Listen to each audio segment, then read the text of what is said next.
Broadcasting from the UK and across the world online. You're now watching The Moore Show, and I'm your host, Kevin Moore. Now, for the next hour, I'll be covering subjects that will open up your mind and provide you with information you may have never heard before. Now, on today's show, I'm about to be joined with my guest, Lynn Singer. Now, she's the author of Breaking into Brilliance, an awakening of creative consciousness. Now, Lynn was well known as the voice of radio and television commercials for over 2 decades, and she appeared off-Broadway on television and film.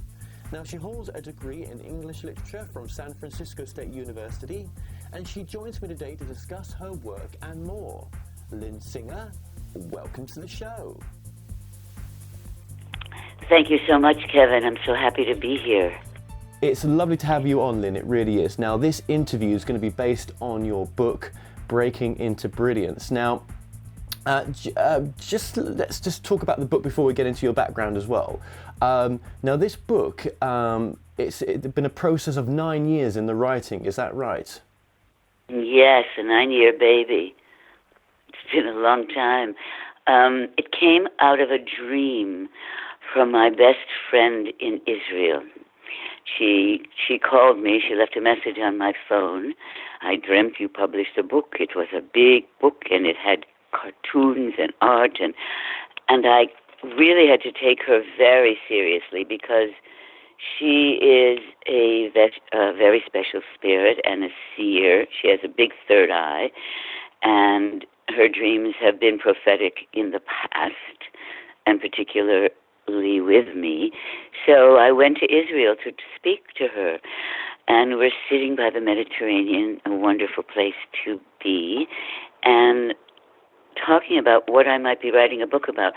This was not total news to me because I've had other people just look at me and say that you're going to write book or books, and I never really took it very seriously. Right. I've been around writers my whole life, extraordinary writers. So let me get this right. With this book, because I searched on Amazon for this book. This book is only available from your website. The book is interactive. There's an iJournal embedded in the book. It's animated, and I voiced it. So the main piece of the book is a sensorial message. It's multisensorial, and it's on the website breakingintobrilliance.com. There is a soft cover version coming. Will be on Amazon. I'm hoping by the end of May, as well as a soft cover version of the iJournal. We do have those will be on Amazon, and we do have a large coffee table book that has been finished, and that is too large for Amazon. It will be on Blurb, and that is here. I actually have a copy of that. It's quite beautiful. So this book just took a long time in that I did not know what I was doing. I came home and I began to paste photographs. I have done, one of the things I've done is photography, and mostly with the Greek government and with the sacred sites and for Olympia. So I began pasting photographs in and pasting artwork that I've done in and writing. And one of my students who became a friend, many of my students do become friends, very, very smart and a writer himself, playwright, an award-winning playwright. I asked him to look at it with me because I could not see the structure. And he immediately, by going through it, wrote the title of the chapters that I call attractions, like they're calling you, because they're not chapters in the old sense of the word. It's really, people are saying to me, it's a new form of a book. Right. Okay. And that's interesting. That is very interesting. So just if you were to sum up what the book is about, just very briefly, Breaking into Brilliance, an awakening of creative consciousness, how would you sum this book up? Well, it goes from unconsciousness to freedom. It's looking for in us the core of why we're here. Why are we here? What are you here to do? It's working with peeling layers back and looking for that answer to that question, and to, while that question is being answered, that we begin to recognize that every moment of our life is a creative moment and is powerful for that reason. We are not walking through this we're not walking through this as if the outer experience is not a part of our inner experience. We are creating. We are co-creators. We're co-creators. So you could say then that, I mean, you've said this before in previous interviews as well, that you create the life you want no matter what it takes, and that's the essence of this book as well. Create the life you want no matter what it takes, because you're capable of doing that. Now, the place that's difficult, which I found with many of my acting students and voice students and even with language, is that they get into the moment when they have to move through a lot of angst. And many people, when they hit that wall, stop, because it's really difficult for them, and they won't go through it. They need help going through it. Some of them don't even know how to ask for help. And I have found this within, maybe I've worked with thousands of people. I've worked at Yale, I've worked at NYU, I've worked in private studios here in New York, my own studio, as well as workshops in different places in the world, different places in the States. And there's this moment that is very hard to move through. And I've tried to work with that moment very carefully with the book, because I know for myself I had to move through that. And many people, even at Yale, where they are groomed for success, it's difficult. Acting is a big deal for many people. It's not something to take lightly. But I think any career or any art form that you want with your whole heart, you have to move through stages in order to manifest it. And that's what the book is about, to help you get through those places that are difficult for you. Right. So yeah, okay, so you've been teaching voice coaching, acting, and really, with you, we're going to talk about your spiritual journey as well. With your spiritual journey, with that mixed in, you're now able, and you have been, helping so many more people from different fields as well. And what you were mentioning just there as well is, what have we been afraid to do? That's almost another way of saying what you're saying there. Oh, absolutely. What are you afraid of? What do you want to do with your whole being, and you're really so scared of doing it for many reasons? People are very frightened of it for many different reasons. Many prior lives come in. They're not even aware of the effect of prior lives on them, or if they haven't done any work on themselves, they're not necessarily aware of what unconscious material is going through them all the time that are stopping them from moving forward. Like people will, this was very sad, but I read somewhere that someone wanted to be a writer, but he could not, he couldn't face the blank page. So he opened up a bookstore, because at least he could smell the ink of other books. Wow. So, Yeah. I think that's very common. That's very common. And I think that the more people that are in touch with what they're here for and how to really hold it, how to own it, the more the world will go into peace, The angers, can you imagine the angers that we feel when we can't have what we know is ours, right? It causes so much confusion and fear. Oh yes, I mean, we've only got to look at what's going on in the world right now. It's the same thing, just reversed. It really is. How do people get into trusting or getting to knowing what their purpose is? Is purpose, and I speak about this a lot on my shows, but is purpose for you, is it what makes you happy? What makes you happy? Certainly what makes you happy. And how do people get in touch with it? I personally do a lot of body work with my students. And that's not, it doesn't mean dance, though it could be dance too. It doesn't mean athletics. It means body work. It means Feldenkrais work. It means yoga. It means beginning to open up the places in the body that are stuck, because the body holds the information. The muscles hold the information. We have locked down certain areas in our body because it has been uncomfortable for us to feel certain things. So those muscles, those moments get into the muscles and they get held, and then we get backaches and stomach aches and all of the things that respond in that way. And underneath that is the information of how to move forward. Does that make sense? Yes. So a life that's moving forward or going with their passion, is it a life of less baggage, less weight we're carrying, happier, more in the moment? Yes, definitely. Absolutely. More in the moment. And there actually is one page in the book that has the baggage in an animated form falling off of somebody so that they're freer. Definitely. Because when you're carrying all that weight around and all that fear and all that anger, it's very hard on us, and it's also dangerous for us. Dangerous in the sense that dis-ease, we're in dis-ease, and we can create things that we don't want.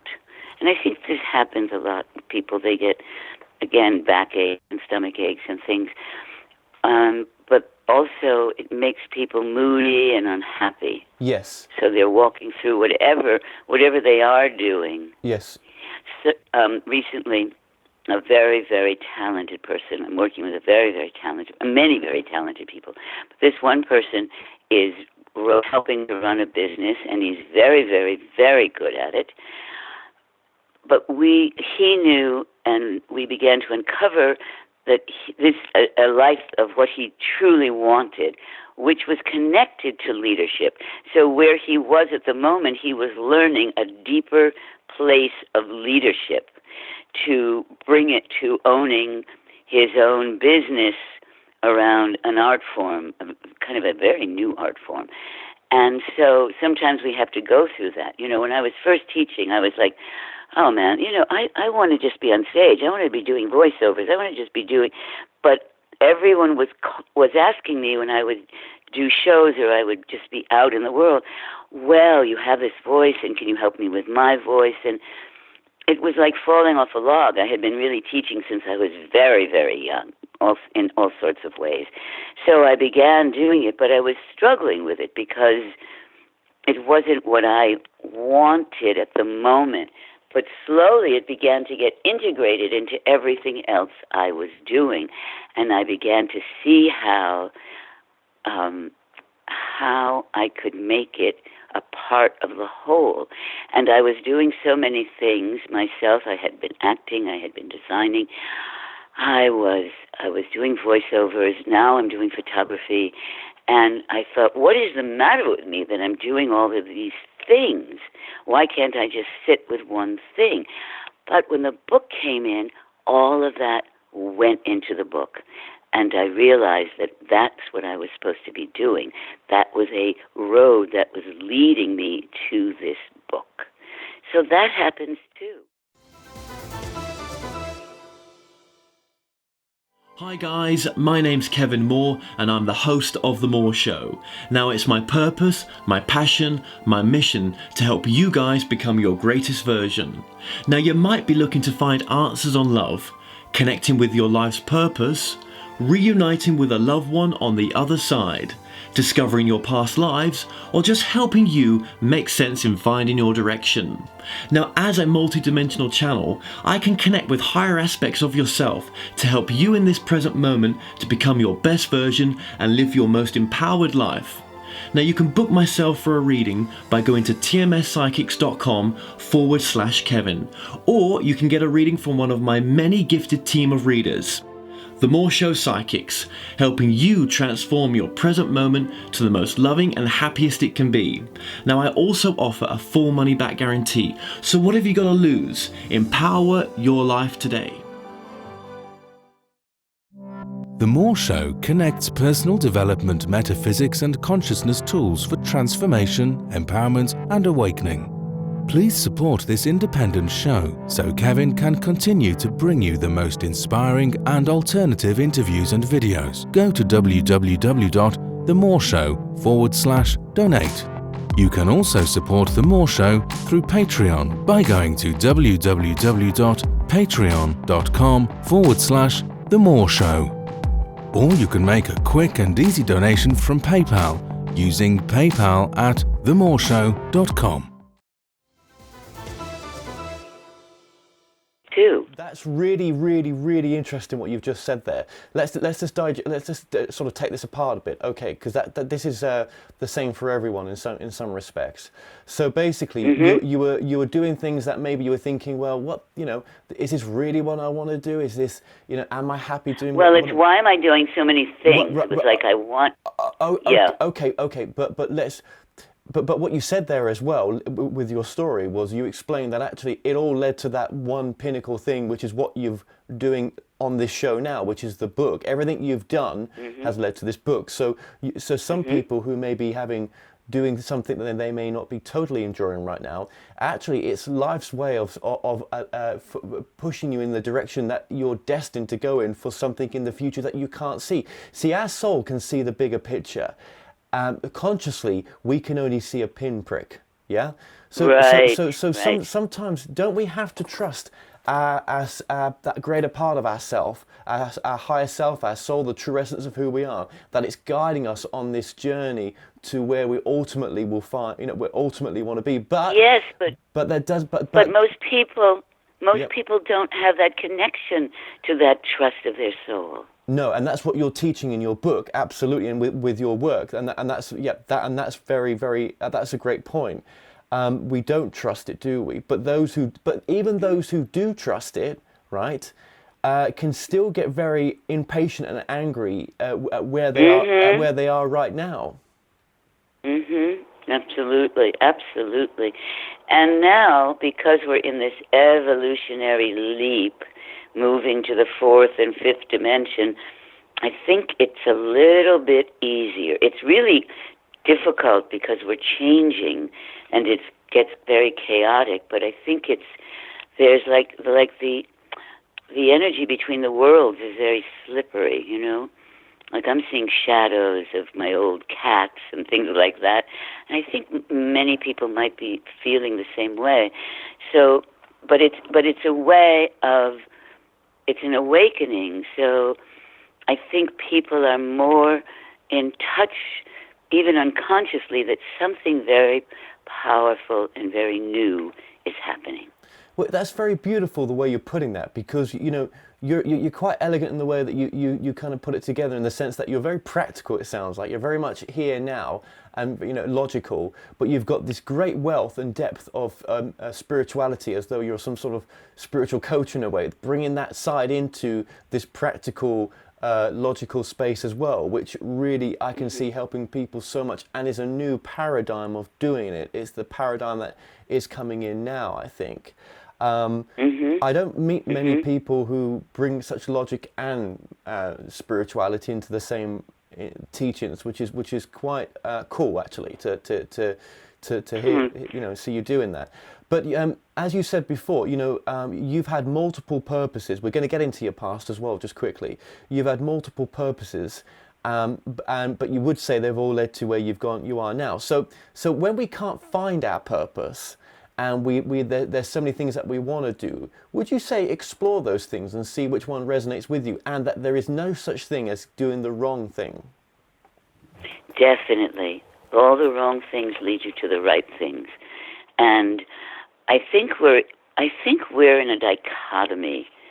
This is my understanding of the Mayan calendar. I may be totally wrong about this, but I believe that we have no say in God's plan. Like there's like this evolution, like what we're going through now. We have no say in this evolutionary leap in the say of what, we're going to stop it or we're going to make it happen in 20 years. But we have a say in how we're going to go through it. Are we going to go through it screaming and yelling and saying, I don't want this? Or are we going to start accepting it and making it easier on ourselves and on the world? And I think that that's what goes on with people. It's like when they start to open, the more they fight what they have to do, the harder it is for them. When they work with themselves in whatever aspect they are in, it's a lot easier, and they find a coach. Many people are so resistant to getting help for things, and that's, I think, very difficult. And I hope that's changing. I mean, I see it. I see the resistance in a friend of mine who lost her husband, and she was in so much grief and wasn't even fully aware of how much grief she was in. And I know if I had said to her, it's time to see a grief counselor, she would have just said, she would have blocked me down completely. And that's unfortunate. And that happens with many, many, many people. It's happening less now with what I see. I mean, people used to come to me for lessons, like CEOs and business people, and they would start to say, like, I can help you with that idea. Let me show you how to do this. And because they were so resistant to opening up their right brain. They just did not want to go there. It was too threatening.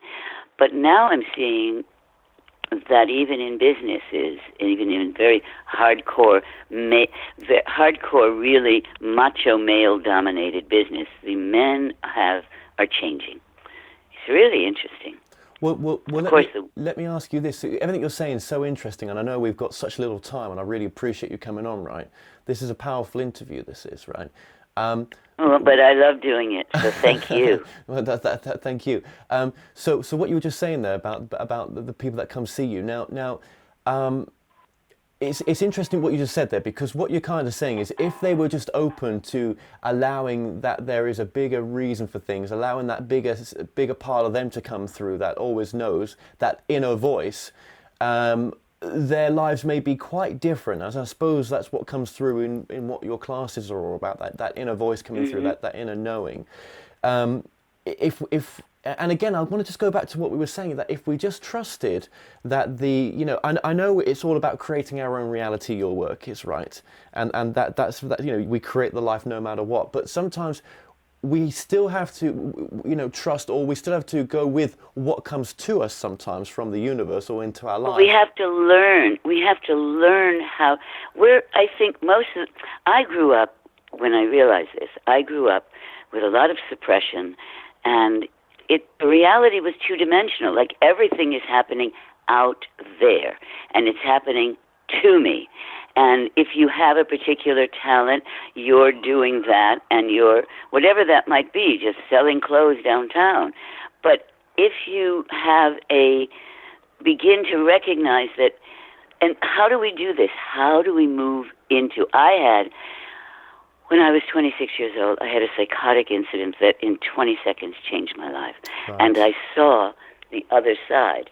I saw my creativity open, my anger open, but I saw another reality and began to work, not soon enough with people who understood. I mean, some were just saying, well, you're this way and you've got to learn to live with it. And I was going, no. And it was really, really chaotic. I have to find out what the hell is going on here. And so it opened me up. I've seen both sides. I've seen the suppression. I've seen the open place. Now, how do we lead people into the opening? When people end up at my door in the middle of Manhattan, where there are extraordinary teachers on every corner, why are they here in my studio, right? I say that to them. So then, and they're wanting something, and they are frightened of it, and they know something else is possible, or they wouldn't be working with me. So I begin to do the body work, and I also do some visualizations if they've never done that before or they're new to it, because certain visualizations can open you up to your higher self, your spirit animals, your soul's purpose. And then, of course, I'd sometimes just send them to healers who have a really powerful way of looking at the oversoul, I guess, maybe to call it. And that and not everybody is ready for that, you know. You have to tiptoe them in. And some people get very frustrated or they get scared and I never see them again. Many people, I've seen who they really are for like 10 seconds. I remember somebody came, this was a while ago, to work on voiceovers, and he was very stiff and he had a great voice, but he was very stiff. But for 2 seconds, he opened to this other person, and it was amazing. I never saw him again. He couldn't hold it. But you did your thing, and yeah. Maybe in 10 years you got back to that and thought, oh, I remember. I'm feeling that place. Oh, that happened with Lynn. Oh, yeah. Exactly. But exactly. Everyone has a different journey, and I think a lot of the people that are here and are not consciously willing or interested or able to talk about what we're talking about, but they're here now. And I have read, whether or not this is true, I don't know, but I like it. For this moment in time, it's an experiment, what we're doing on the earth, moving out of the third dimension into another dimension, and that it's never happened before in the galaxies, in the universe, and we're being watched, and we had to choose to be here, and we had to be chosen. That's immense. So some people who who may be listening or watching this may be thinking, well, yeah, I've got my main 9-to-5 job. I'm not enjoying it completely, but there's nothing I can do. And I'm here and you're here to say, actually, give yourself an hour back a week. Or if you can do it once a day, find another purpose part-time that you can do, even just for that little bit of time each day. Yes, definitely. I think that that is the key to move in, but that's tricky because some people, I knew somebody who was extremely successful at what he was doing, and it was tangential to what he wanted to do. And when he started to do more of what he wanted to do, he stopped because it was too painful not to have it. So how do we move through that, I think that's a decision, too. That's a decision. That's very reactive to saying, oh, God, this is too hard. This is too painful. I'm just not going to face it, We have to make certain decisions along the way. Other people, if they want to paint, if they go to art galleries a lot, that can maybe satisfy some of it. But I think investigating themselves in any small way that they can would be really, really helpful to meditation or through yoga or through some kind of work that's more internal like that would give people a greater gift of satisfaction of being here, being connected, and it might show them a way. It might show them something that they're not willing consciously to look at. Absolutely. Now, we've got a lot still to get into in a short amount of time. And I'm just conscious, really, that we should just mention, if people feel drawn to what you're talking about right now, what can you offer them and how can they get in contact with yourself? They can go to breakingintobrilliance.com, which has a minute video where they can see a minute trailer about my book, and there's also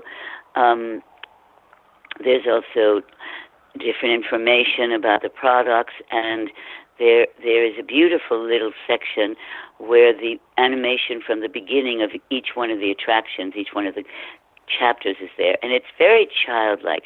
I want to say this about the work. They can also email me at Lynn at lynn-singer.com, Lynn at lynn-singer.com. lynnsinger.com. Those are the two ways that they can find me.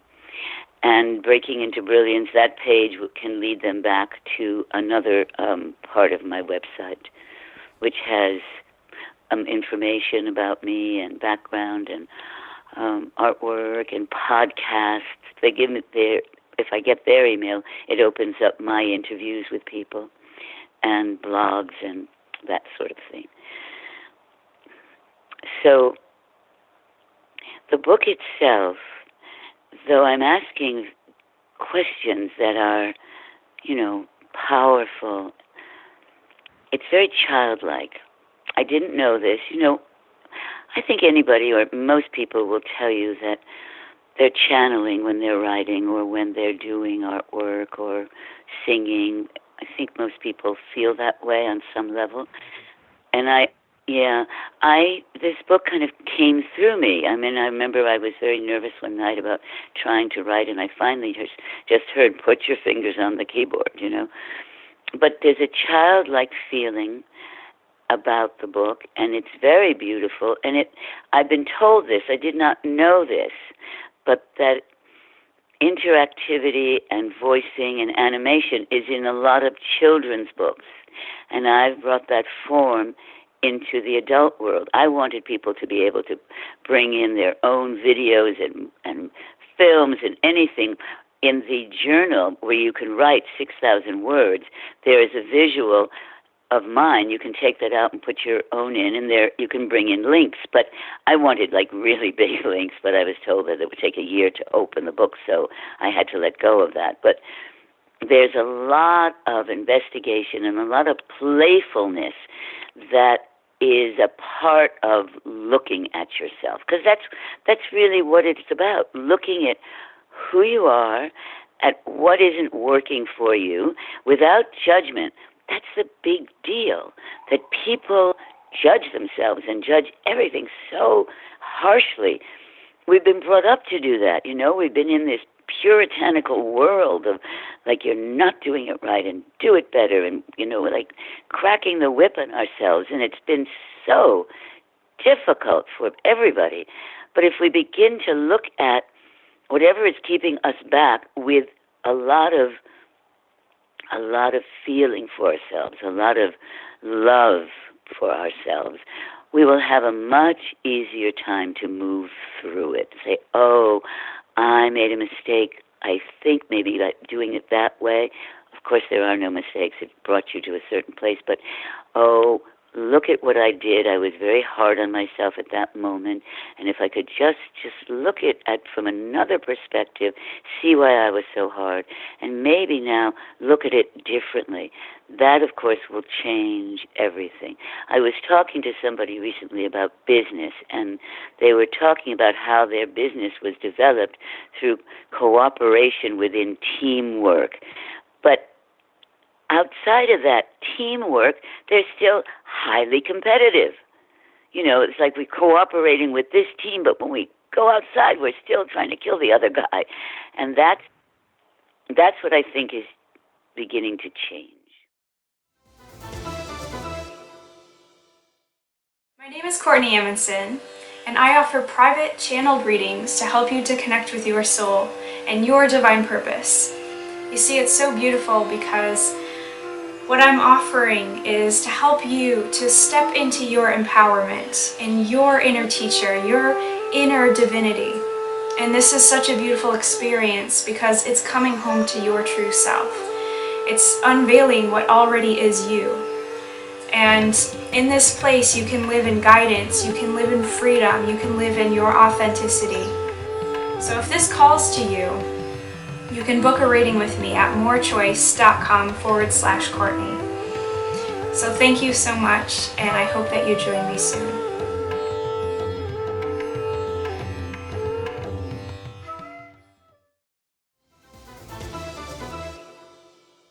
Well, isn't it true as well that, we do take this spiritual side of ourselves a bit too seriously sometimes, and maybe there's, you use the word play, there's not enough play in it, And I think, if we just a bit more, well, there's times to be serious, isn't there? Do you know what I mean?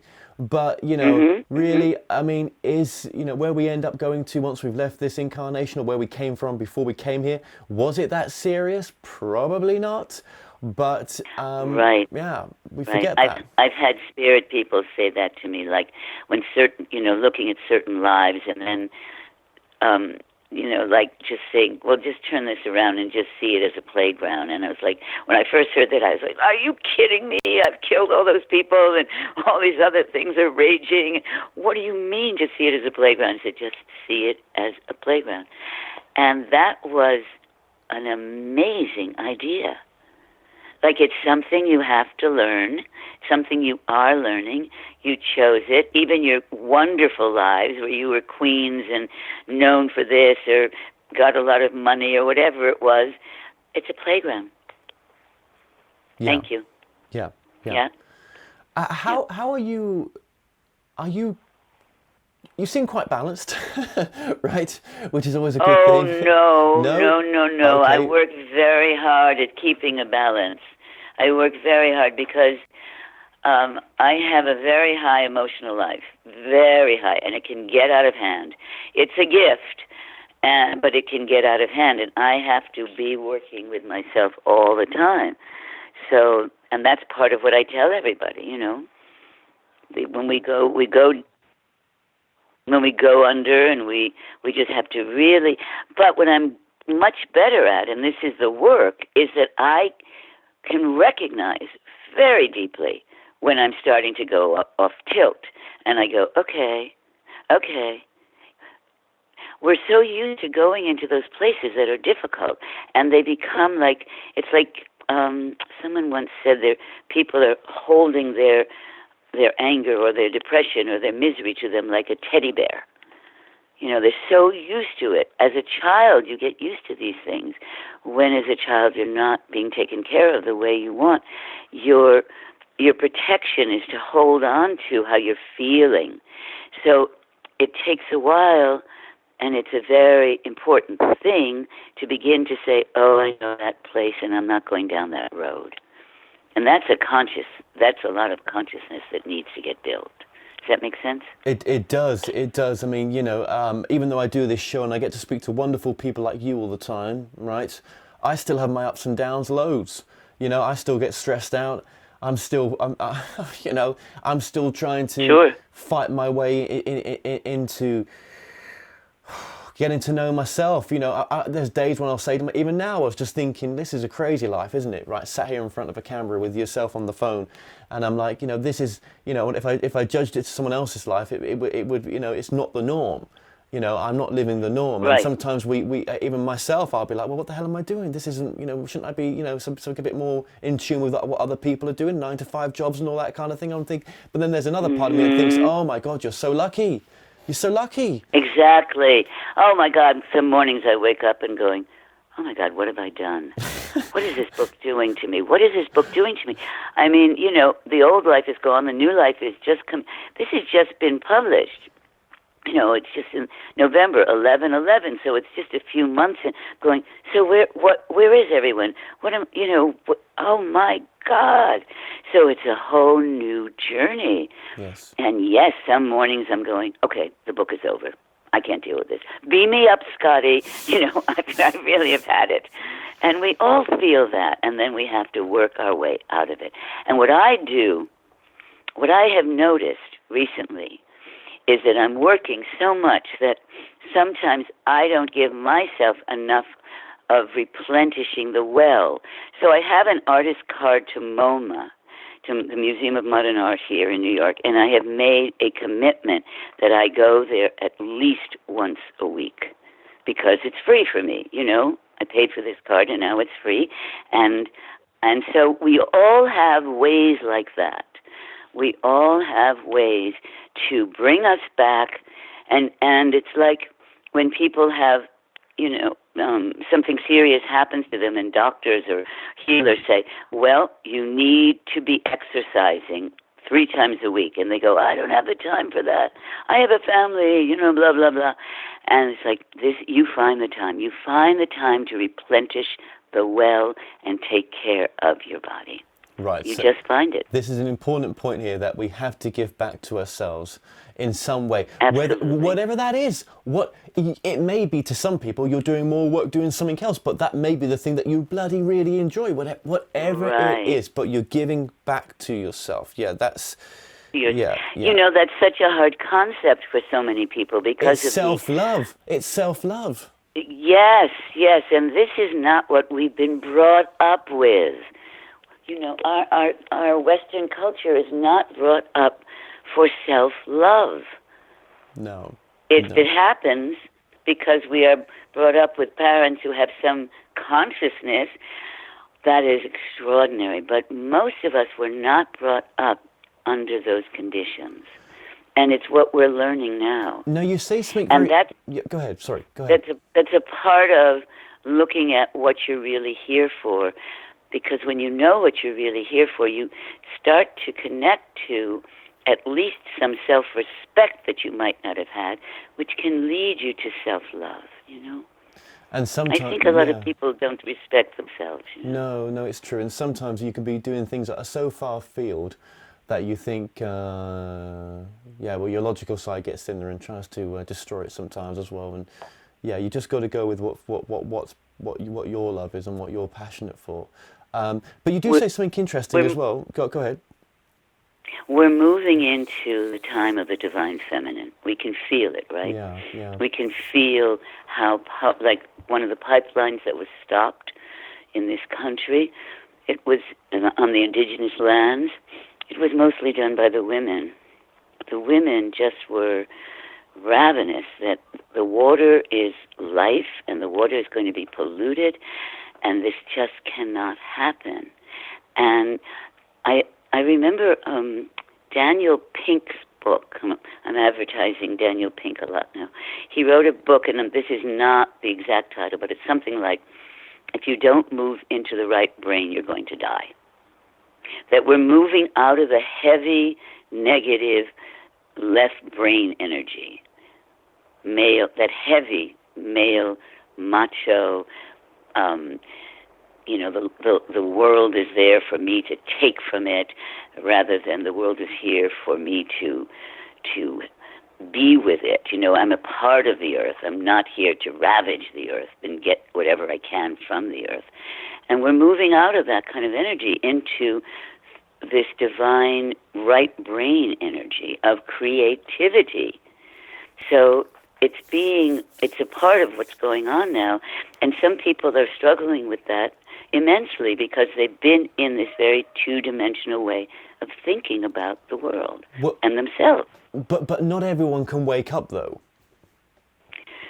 I guess not, but they're here, and on some unconscious level, they know that they are here, but it's not in their consciousness. Right, absolutely, yeah. No, and I think what you were saying there about the feminine energy as well. I think it's a balance, isn't it, between that masculine and feminine energy. Absolutely. Absolutely. But sometimes it's just. But the energy, the suppression of the female has been so intense. Oh yes. And so hated. Yes. That to bring that into balance, we have to leave the heavy negative male energy. And I have seen this that the guys who are in their 40s and early 50s, the people I've worked with and people I know, they have a balance between their male and female that is just gorgeous. It's absolutely gorgeous. Yeah. They're in touch with both sides. Yeah. And the world didn't grow up with that, you know. Well, I think that's the same with the millennials and the newer generation that's coming in as well. And I think there's a generation coming in that's gonna bring a different energy to this planet. I think so. But you know, again, life and consciousness that incarnates here loves the opposites. I think it does, and it loves the things that happen sometimes because it can't get it from where it comes from, probably just the way it's happening down here. Well, so much. I think that's what we're moving out of. I think that moving out of the third dimension, we're moving out of the duality. Yep, I'll go along with you there. This is all probably going to be the way it is. I mean, it seems to be the way it is, definitely. Man, well, there's so much that we haven't covered, Lynn. And I know, yeah. but it's been great. We've had a really serious talk here with a lot of wonderful things. I mean, serious in the way of like we're like talking about the issues, which it's wonderful. Yes, that's true. Well, look, just going back to your book as well. I mean, I didn't cover much about your early years as well, but it feels to me that at 26, 27, you had an awakening experience of some sort that got you into the yeah. But that's interesting, just to sort of that when you said that back earlier on. Okay, getting into the book as well. Obviously, I think is there 8 sections in this book? 8 big sections? There's 8 attractions, from unconsciousness to freedom, unconsciousness, and then waking up, and then going into the fire, and then the journey out, and then coming into freedom. The book is for sale on breakingintobrilliance.com. It's not expensive. And all the other products, which includes my teaching. I have been doing webinars, and I have now been developing an in-person workshop, and I'm going to have a 2-month course online to lead people through the book. Right. And also I have done this with a couple of people that I've worked privately, going through the book, through bringing them from unconsciousness to freedom. And it's been extraordinary. It's been a gift and, yes, an honor. Yeah. It's been an honor. It's been an honor. Well, that's... So the webinars are free. And my next webinar will be in the beginning of May, maybe the 2nd week. I'm also doing free live, Facebook Live, where I talk about some of the things that are in the book. And so there's many ways in which to look. Join Lynn Singer Author on Facebook. And I also have a group for Breaking into Brilliance, which people can join. So there's many ways of contacting me and talking to me about the book. Excellent. And what would you say is the most important message of the book, Lynn? Create the life you want, no matter what it takes.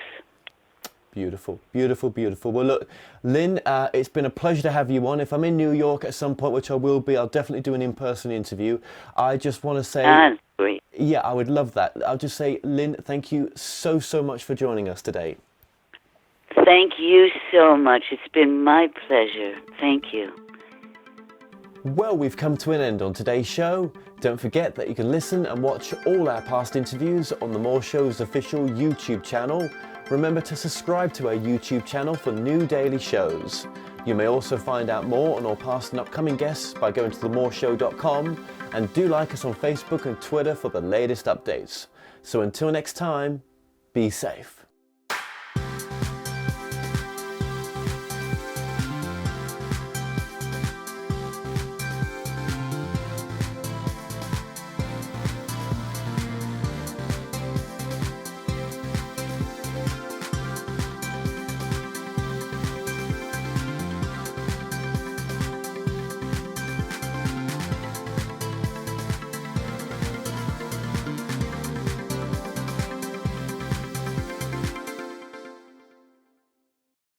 My name is Courtney Amundsen, and I offer private channeled readings to help you to connect with your soul and your divine purpose. You see, it's so beautiful because what I'm offering is to help you to step into your empowerment and your inner teacher, your inner divinity. And this is such a beautiful experience because it's coming home to your true self. It's unveiling what already is you. And in this place, you can live in guidance, you can live in freedom, you can live in your authenticity. So if this calls to you, you can book a reading with me at morechoice.com/Courtney. So thank you so much, and I hope that you join me soon.